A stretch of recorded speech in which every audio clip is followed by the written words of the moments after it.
Hello my dear students, welcome to my YouTube channel Pooja coaching class. तो बच्चों, आज मैं आपके लिए लाई हूँ क्लास 10th इंग्लिश का chapter first a letter to God. इस वीडियो में मैं आपको पैराग्राफ के थ्रू रीड करके आपको एक्सप्लेन करूँगी ताकि आपको ये चैप्टर अच्छे से समझ में आए। तो बच्चों, सोचो अगर आपकी पूरी मेहनत एक ही पल में बर्बाद हो जाए, मदद के लिए आपके पास सिर्फ भगवान का सहारा बचे, तो आप क्या करेंगे? आज की कहानी एक ऐसे किसान की है जिसका भरोसा इंसानों पर नहीं सीधे भगवान पर था। लेकिन फिर उसके साथ कुछ ऐसा हुआ जिसने इस कहानी को दुनिया की सबसे इमोशनल स्टोरीज में से एक बना दिया। आपको पता है, एक आदमी ने भगवान को लेटर लिखा और हैरानी की बात यह है कि उसको जवाब भी मिला। लेकिन इस स्टोरी में जो ट्विस्ट आता है ना, वो आपको सोचने पे मजबूर कर देगा। Okay, let's start this chapter. The house, the only one in the entire valley, set on the crest of low hill. From this height, one could see the river and the field of ripe corn dotted with flowers that always promised a good harvest. The only thing the earth needed was a downpour, or at least a shower. Throughout the morning, Lencho, who knew his fields intimately, had done nothing else but see the sky towards the northeast. इस paragraph का meaning होता है, वह घर पूरी घाटी में अकेला एक छोटी पहाड़ी की चोटी पर बना था। उस ऊंचाई से नदी और पके हुए मक्के के खेत दिखाई देते थे, जिनमें खिले फूल अच्छी फसल का वादा करते हुए दिखाई देते थे। धरती को केवल एक तेज बारिश या कम से कम एक अच्छी फुहार की ज़रूरत थी। पूरी सुबह लेंचो, जो अपने खेतों को बहुत अच्छी तरह से जानता था, उत्तर पूर्व दिशा के आसमान की ओर देखता रहा। लेंचो को एक होप थी कि बारिश आ जाएगी तो हमारी फसल भी अच्छी हो जाएगी, और इसी होप से वो आसमान की तरफ देख रहा था। Now we are really going to get some water, women. The woman who was preparing supper replied, "Yes, God willing." The older boys were working in the field, while the smaller ones were playing near the house, until the woman called to them all, "Come for dinner." Wife थी, उसने बोला, अब हमें सच में पानी मिलने वाला है। वह रात का खाना तैयार कर रही थी। उसने उत्तर दिया, हाँ, अगर भगवान चाहेंगे। बड़े लड़के खेत में काम कर रहे थे, जबकि छोटे बच्चे घर के पास खेल रहे थे। तभी उसने सबको आवाज़ लगाई, कम फॉर डिनर, सभी आके खाना खा लो। It was during the meal date just as Lencho had predicted, big drops of rain began to fall. In the northeast, huge mountains of clouds could be seen approaching. The air was fresh and sweet. The man went out for no other reason than to have the pleasure of feeling the rain on his body. And when he returned, he exclaimed, "These aren't raindrops falling from the sky. They are new coins. The big drops are 10-cent pieces and the little ones are 5s." This paragraph means वे खाना खा ही रहे थे कि तभी जैसे Lencho ने अनुमान लगाया था, जैसे उसने सोचा था ना कि यह बारिश होने वाली है, वैसे ही बारिश की बड़ी बड़ी बूंदें गिरने लगी। उत्तर पूर्व दिशा में बादलों के विशाल पहाड़ पास आते दिखाई दे रहे थे। मानो ऐसा लग रहा था कि वो बादल जो है ना, वो पास आ रहे हों। हवा ताज़ी और सुहावनी थी। वह आदमी केवल अपने शरीर पर बारिश की बूंदों को महसूस करने के आनंद के लिए ही बाहर आया था। जब ऐसा बारिश होती है ना, तो हम भी बाहर बारिश में भीगने जाते हैं ना, ऐसे ही वो जो लेंचो था ना, वो भी उस रेन को फील करने के लिए बाहर गया। जब वह वापस लौटा तो उत्साह से बोला, ये आसमान से गिरने वाली बारिश की बूंदें नहीं हैं, ये तो सिक्के हैं, सिक्के। बड़ी बूंदें 10 सेंट की और छोटी बूंदें 5 सेंट की। Come to the next paragraph. With a satisfied expression, he regarded the field of ripe corn with its flowers draped in a curtain of rain.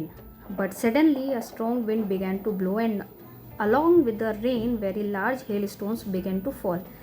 These truly did resemble new silver coins. The boys exposing themselves to the rain ran out to collect the frozen pearls. जो था वो संतोष भरी नज़र से उसने पके हुए मक्के के खेत को देखा जो बारिश की चादर से ढका हुआ था। लेकिन अचानक तेज़ हवा चलने लगी और बारिश के साथ बहुत बड़े बड़े ओले गिरने लगे। वे सचमुच कैसे लग रहे थे? चांदी के सिक्कों जैसे। ओले तो बच्चों आप सभी ने देखा है ना? तो आप इस स्टोरी से उस चीज़ को आप मैच कर सकते हैं कि उसको कैसा फील हो रहा होगा। तो वे सचमुच चांदी के सिक्कों जैसे दिखाई दे रहे थे। लड़के बारिश में भीगते हुए उन जमे हुए मोती को इकट्ठा करने बाहर दौड़ पड़े। जो उसके बच्चे थे वो बारिश में भीगते गए और वो जो ओले थे उनको भी इकट्ठा करने के लिए वो बच्चे दौड़ पड़े। It's really getting bad now, exclaimed the man. I hope it passes quickly. It did not pass quickly. For an hour, the hail rained on the house, the garden, the hillside, the cornfield, on the whole valley. The field was white as if covered with salt. उसने क्या बोला? अब तो हालत सच में ख़राब हो रही है। आदमी चिल्लाया। मुझे उम्मीद है कि यह जल्दी रुक जाएगा, लेकिन वह जल्दी नहीं रुका। पूरे 1 घंटे तक ओले घर, बगीचे, पहाड़ी, मक्के के खेत और पूरी घाटी पर बरसते रहे। खेत ऐसा लग रहा था जैसे मानो उस पर नमक बिछा दिया हो। Not a leaf remained on the trees. The corn was totally destroyed. The flowers were gone from the plants. Lencho's soul was filled with sadness. When the storm had passed, he stood in the middle of the field and said to his sons, "A plague of locusts have left more than this. The hail has left nothing. This year we will have no corn." That night was a sorrowful one. All our work for nothing. There's no one who can help us. We all go hungry this year. Not a leaf remained on the trees. पेड़ों पर एक भी पत्ता नहीं बचा था। मक्का पूरी तरह नष्ट हो चुका था। पौधों से फूल गायब हो गए थे। लेंचो का मन बहुत दुखी हुआ। जब तूफान गुजर गया, वह खेत के बीचों बीच खड़ा होकर अपने बेटों से बोला, "A plague of locusts would have left more than this. The hail has left nothing. This year we will have no corn." उसने बोला, टिड्डियों का हमला भी इससे ज़्यादा नुकसान नहीं कर सकता। टिड्डियों का हमला भी इससे ज़्यादा नुकसान नहीं कर सकता। ओलों ने कुछ भी नहीं छोड़ा। इस साल हमारे पास मक्का नहीं होगा। वह रात बहुत दुख भरी थी। हमारी सारी मेहनत बेकार हो गई। There's no one who can help us. अब हमारी मदद करने वाला कोई नहीं है। We will go hungry this year. हम इस साल सब भूखे रहेंगे। उसको कैसा फील हुआ लेंचो को कि अब तो ये फसल भी बेकार हो गई। साल में एक बार ये फसल होती है। ओले गिर गए तो उसकी सारी फसल ख़राब हो गई। तो उसको लगा अब तो हमको साल भर भूखा रहना पड़ेगा। लेकिन बच्चों यहीं पर एक ट्विस्ट आता है। आइए पढ़ते हैं आगे की story. But in the hearts of all who lived in that solitary house in the middle of the valley, there was a single hope, help from God. लेकिन उस सुनसान घर में रहने वाले सभी लोगों के दिल में एक ही उम्मीद थी, भगवान से मदद मिलने की।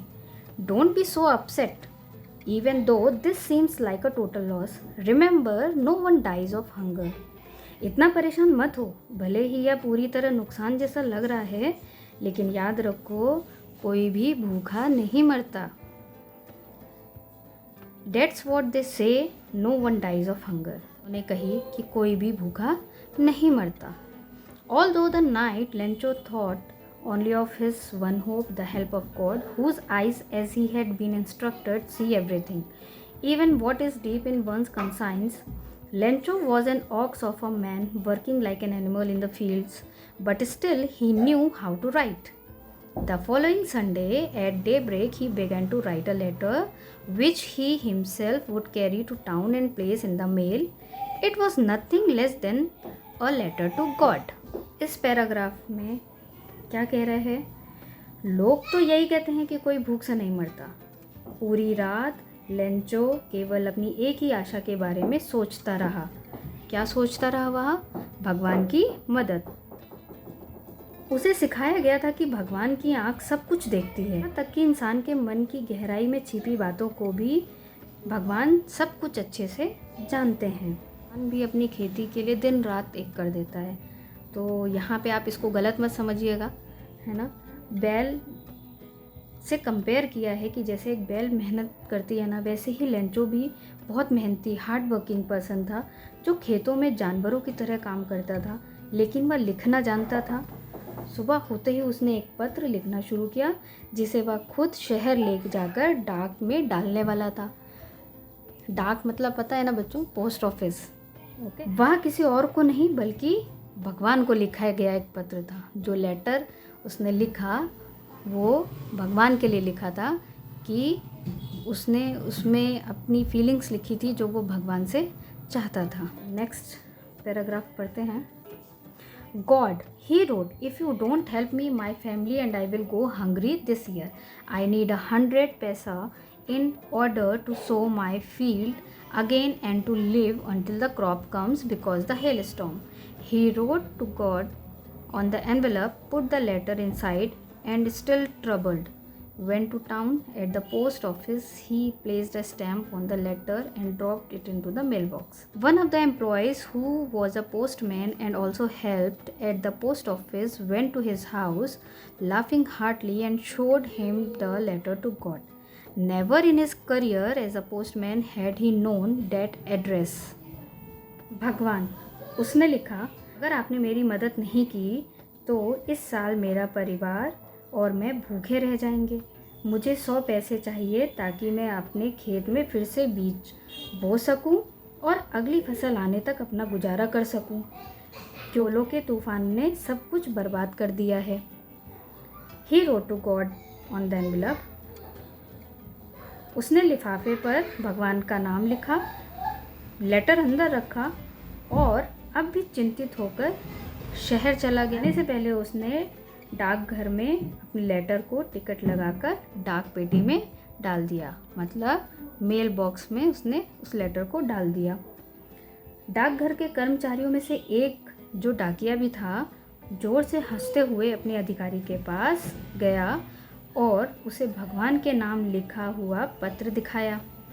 अपने पूरे डाकिये के जीवन में उसने ऐसा पता कभी नहीं देखा था। The post master, a fat amiable so also broke out laughing, but almost immediately he turned serious and tapping the letter on his desk commented, "What faith! I wish I had the faith of the man who wrote this letter, starting up a correspondence with God." So, in order not to shake the writer's faith in God, the postmaster came up with an idea, answered the letter, but when he opened it, it was evident that to answer it, he needed something more than goodwill, ink and paper. But he stuck to his resolution. He asked for money from his employees. He himself gave part of his salary, and several friends of his were obliged to give something for an act of charity. It was impossible for him to gather together the 100 paisa, so he was able to send the farmer only a little more than half. He put the money in an envelope addressed to Lencho and with it a letter containing only a single word as a signature, God. और मिलनसार आदमी था। जब उसने यह देखा तो वह भी हंस पड़ा, लेकिन तुरंत ही वह गंभीर हो गया, सीरियस हो गया। अपनी मेज पर पत्र को रखते हुए उसने टैप किया, ऐसे टैप करते हैं ना, उसने टैप किया और कहा, वाह क्या विश्वास है, काश मेरे जैसे आदमी के पास भी ऐसा ही विश्वास होता। और उस आदमी का क्या विश्वास होगा जिसने पत्र भगवान को लिखा। उसके भगवान पर विश्वास को टूटने से बचाने के लिए पोस्ट मास्टर के मन में एक विचार आया, उस पत्र का उत्तर देने का। पोस्ट मास्टर को ये समझ आ गया था कि सिर्फ लेटर का जवाब देना ही काफ़ी नहीं होगा, लेकिन वह फिर भी अपने निर्णय पर अडिग रहा। उसने क्या किया, उसने अपने कर्मचारियों, अपने वर्कर्स से पैसे, चंदा लेते हैं ना बच्चों, तो उसने वैसे ही अपने कर्मचारियों से, अपने एम्प्लॉयज़ से थोड़े थोड़े पैसे इकट्ठे किए, सैलरी से सबकी और ख़ुद की सैलरी से भी उसने थोड़ा सा हिस्सा दिया। और दान के कार्य के लिए सभी ने कुछ ना कुछ दिया था, कुछ ना कुछ, जितने भी जिससे हो सकते थे सब ने पैसे इकट्ठे किए। पर वह पूरे 100 पैसे इकट्ठे नहीं कर सका, इसलिए वह किसान को केवल आधे से थोड़ा अधिक पैसा ही भेज पाया, मतलब आधे से ज़्यादा उसने उस किसान के लिए इकट्ठे कर लिए थे पैसे, और वही मदद के तौर पर वो उसको भेज पाया। उसने पैसे को लेंचो के नाम वाले लिफाफे में रखा और उसके साथ ही एक पत्र भी रखा जिसमें हस्ताक्षर के रूप में केवल एक ही शब्द लिखा था, और वो एक शब्द क्या था?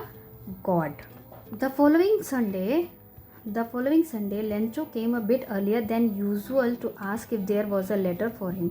It was the postman himself who handed the letter to him, while the postmaster, experiencing the contentment of a man who has performed a good deed, looked on from his office. Lencho थोड़ा पहले डाकघर पहुंचा यह पूछने के लिए कि क्या उसके लिए कोई पत्र आया है।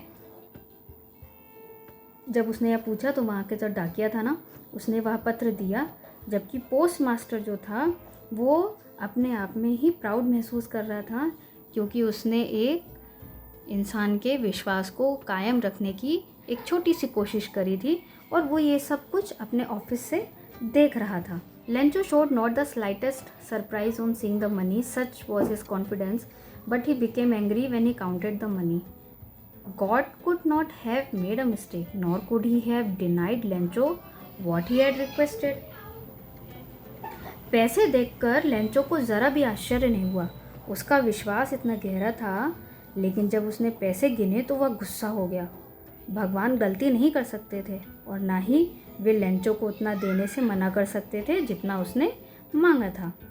Immediately Lencho went up to the window to ask for paper and ink. On the public writing table he started to write, with much wrinkling of his eyebrow, caused by the effort he had to make to express his ideas.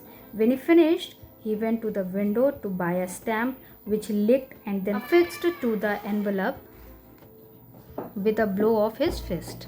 The moment the letter fell into the mailbox, the postmaster went to open it.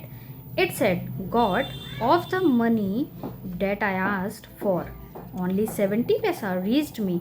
Send me the rest, since I need it very much, but don't send it